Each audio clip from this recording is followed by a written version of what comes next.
لوگوں کو زخمی کر دیتے ہیں، لہجے کا استعمال ایسا ہوتا ہے۔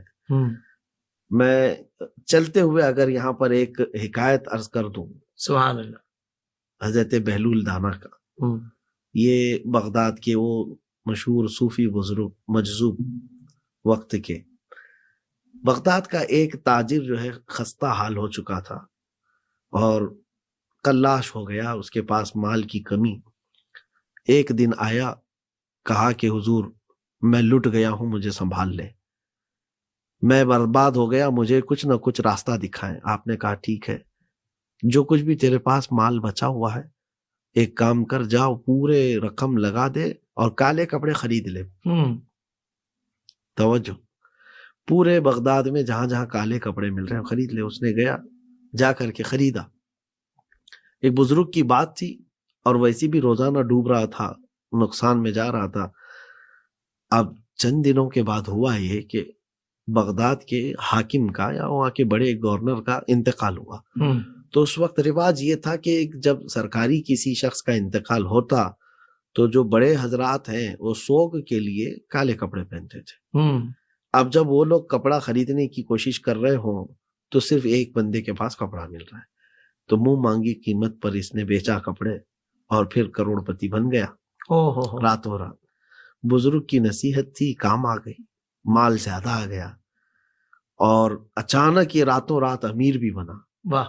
چند دنوں کے بعد ظاہر سی بات ہے مال کی چربی جب چڑھتی ہے تو پھر آدمی جو ہے پیر زمین پر رکھتا بھی نہیں ہے۔ یہ بات یاد رکھیں کہ اللہ تبارک و تعالیٰ جب کسی کو کوئی چیز عطا کرے اور ساتھ میں اس کے اخلاق بھی ہو تو وہی کامل ہے۔ بہت خوبصورت بات، واہ! باقی ویسے بہت سارے لوگ دکھتے ہیں۔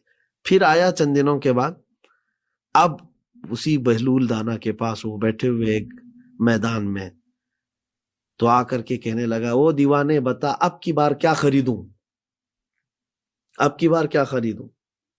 پہلے کیا کہا تھا، حضور والا لٹ گیا ہوں، اب آ کر کے کہہ رہے او دیوانے بتا اب کیا خریدوں؟ آپ نے کچھ نہیں اس کا جواب دیا، بلکہ کہا ٹھیک ہے میں بتاتا ہوں، تیرے پاس مال زیادہ آ گیا ہے، اب اور انویسٹ کرنا چاہتا ہے، میں بتاتا ہوں، جا کر کے جتنا مال ہے سب کے تربوز خرید لے۔ تربوز جس کو ہمارے ہاں کلنگڑ کہتے ہیں، یہ خرید کر رکھ لے۔ اس نے جو مطلب مال جتنا تھا اس کا سب جگہ سے تربوز خرید کر کے اس نے ایک جگہ سٹور کر دیا۔ اس کو لگا ایسا ہی کچھ اور حادثہ ہونے والا ہو یا جو کچھ بھی ہو۔ 8 دن گزرتے گئے، تربوز کو کہاں رہنا ہے، سڑنا شروع ہو گئے۔ کوئی حادثہ نہیں ہوا۔